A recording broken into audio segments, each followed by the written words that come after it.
Thanks, Dr. Redmond, for the opportunity. I'm going to give a brief overview about our advanced post-service and handling research program at Lethbridge Polytechnic. So our research focuses on storage, handling, and processing of major Alberta crops, which include cereals, oilseed, pulses, potatoes, and sugar beets. We received funding of nearly $10 million for our program in the last 5 years. That includes $2.4 million research funding for creating the Advanced Post-Service Technology Center. That includes $1 million from CFI with matching provincial fund and some industry contribution. We closely partner with ag industry. That includes agri-food processing companies, tech companies, grower organizations, as well as other academic and research institutions within Alberta and within Canada. Our research team includes 8 postdoctoral fellows, research associate with background in egg biosystems, food engineering, food chemistry, horticulture, computer science.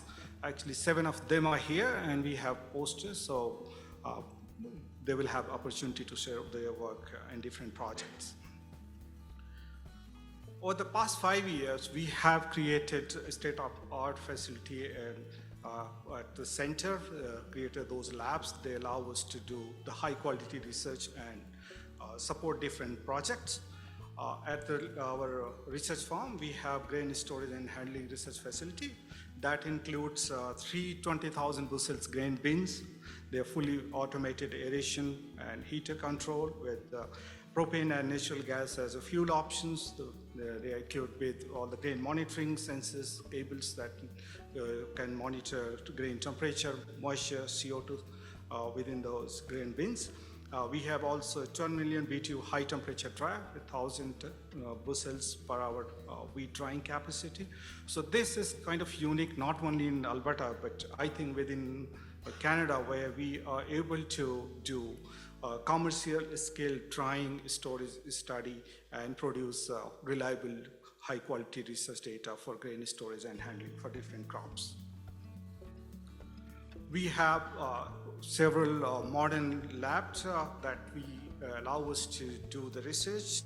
These labs include food quality testing lab, advanced analytical grain testing, imaging, sample preparation, microbiome labs, and walk-in cold room. So for different projects, we can collect the samples, grain, sugar beets, potatoes from across the province. We bring in, we store them, and our team works on different projects and do all the quality testing that, or the research data that we need to produce for different projects. If you have not been to Lethbridge, please come and visit us and see our facilities and our research centers, and we'll be happy to show you. We are very fortunate to get funding from RDR for several of our projects. So I am going to summarize some of them. We have total 7 projects at the moment. I don't have time to go into detail, but we have 5 posters here, and my team members are here. So they will show you or explain the results later on after my presentation. So the most recent project that we got funded from, co-funded from RDR is quantifying and minimizing shrink in potato storage. It's a big crop in southern Alberta, and storage could be cause significant losses in long term. The crops are stored throughout the year for the chipping and French fries company. So we are working on this project. Dr. Sunday from my team, he has a poster. So if you have any questions and want to learn about the details, please visit his poster after the talk. The second project that we are working is developing mathematical model to predict airflow distribution and heat transfer in bulk storage of sugar beets. Sugar beets are stored outside in extreme cold condition, and aeration is very critical. So we are developing mathematical model to see the airflow distribution and predict if they can identify the risk within those bulk piles, which are up to 50,000 tons each sugar beet pile. Dr. Mohit Singla from my team, he has a poster, so please visit and see his posters. In third study, I have a PhD student here, Bala. She is going to look at high resolution synchrotron imaging in Saskatchewan. If you don't know about synchrotron facility in Saskatchewan, this is the only one synchrotron facility within Canada. So she will be looking at structural and compositional changes in stored potatoes during pre and post dormancy break. So her study, we are hoping that will help identify some of the issues with the seed quality and help in breeding programs and seed producers for production of better quality seeds. The fourth project that we are working on is one of our most ambitious project that we are working on. We are designing a 5,000 liter bioreactor for ensiling sugar beets. So this is a pre-commercial study funded by ARDAR, Alberta Innovates, and Prairie's Can. In the first phase, we have already done the trial in a small scale 100 liter tank, and we got good data. We can store up to 9 months mash in that reactor, and we have already filed for the patent. So we look forward to get the good results and make it ready for commercialization in coming years. In the fifth project, we are doing the potato variety trial in Alberta as part of National Potato Variety Evaluation. In this project, actually, we bring in the seeds they're supplied by the AFC and our industry partners from different parts of Canada or Europe or US. But because we have unique climatic conditions, we want to evaluate whether they provide high yields, they are disease-free, or look at the quality as well. So this project is also partially funded by ARDAR. In the sixth project, we are about to finish this project 3-year study that we developed non-destructive quality testing for potato quality evaluation using NIR hyperspectral imaging. So we looked at testing for sugar content non-destructively, dry matter loss, and toxin TZ, which is concern for fresh market. If you see the green potatoes, they may have the toxins. So we have a poster, Dr. Sai Pierce is here. So if you have any questions, I want to see the results of this study, please visit her poster after my presentation. The seventh or the last funded project is one of our extensive studies that we worked across the province for on-farm grain drying and energy efficiency over the last 3 years. This was funded by ARDAR, CAP, Alberta Innovates, Alberta Wheat Commission at that time. Now it's Alberta Grains and Saskatchewan Wheat Development Commission. So I'm going to share some of the key findings, though this is a very extensive study, to show the results. So in this, as I mentioned, that we looked at the grain drying data across the province, but most of the drying happens in Peace region. So most of these locations are up in the north. We looked at different dryer types, some of which you see from the picture itself, very old, small, very large, and different configuration related to air and grain flow. I'm going to highlight 2 of the dryers. One is Hawk Hills dryer, that is top corner, left corner.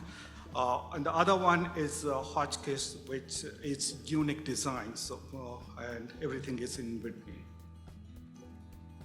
So our key find, this is very elaborate, so I could spend 45 minutes if I go into details of the project data. But key finding is that the big dryer that I mentioned, 8 underfan mixed flow dryer, consumed the highest energy, resulting in 18 to 79% dryer efficiency. So we might think that, okay, get a bigger, large capacity dryer that will be more economical, but we did not find that in this particular case. The other 2-fan double flow dryer was the most energy efficient, resulting in 53 to 91% dryer efficiency. And there is a reason for this. This has a unique design of the dryer. Avalanche Blanche is the UK company. It uses recirculation system, so some of the heat is not released, and that's why it is more energy efficient. Data also showed that 68% increase in cost with decreasing initial grain moisture. So if you already have a relatively dry grain, 16% or below 17%, and you are only trying to remove 2%, you will have shrink. That means you will over dry, and then obviously there will be more energy consumption, and cost will be high. Other thing we noticed over the study period in 3 years, that sometimes we are harvesting and you can control that the outside condition is cool, in cold climate. So if your grain is coming in at below 15 degrees Celsius and you move to the high temperature dryer, due to lesser difference between the temperature of the air and the grain, then you have again lower efficiency. So one or two farms, they tried it. You load into the wet bin, and if you have a low temperature heater, warm it up and then move it to the high temperature dryer. That resulted in higher energy efficiency.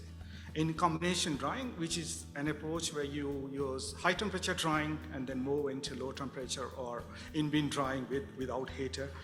So in that 6-point moisture reduction was 19 to 33% more energy efficient than if the high temperature drying was done alone in high temperature dryer. So this is very interesting. We also looked at the drying costs with the effect of the carbon levy that's already started 3 years ago. So we looked at 3-year data, and then we also forecasted, because that's incremental, that will keep increasing until 2030. So our data suggests that at the point, the carbon levy cost is 125% related to the fuel cost, and this is calculated based on per ton of the moisture removed. So, for example, in the 8 under fanned mixed flow dryer, this is about $168 per ton of moisture removed, and the lowest cost is in double flow dryer, which is about 68 to 98 ton of the moisture removed from the dryer. However, if that levy continues in the same way as it is proposed right now, the drying cost will be way higher by 2030. So it could increase up from 192 to 268%. So that will be huge cost for the drying, but there's no alternative. So this is something going to impact any farmer who usually dries again, particularly up in the north region. So the way at the moment that you can handle is that if you're buying a dryer, then buy the more energy efficient dryer, and also the combination drying approach that can result into up to 33% saving by using both high temperature drying followed by in-bin natural air drying. With that, we have the poster, so please come and see. I'll be around. I would like to thank our project collaborators for different projects that we are undertaking at the moment. We would also like to thank our funders for their supports, including RDAR. Otherwise, we will not be able to do the research that we are undertaking at the moment. And these are the funders that have provided at least $100,000 of research funding to different projects. I would also like to thank my team, my postdocs fellows, my research associate technicians, my summer students, and my graduate students, because they do the major part of the study. Otherwise, I cannot produce the data that I need for different projects. Thank you, everyone, for listening.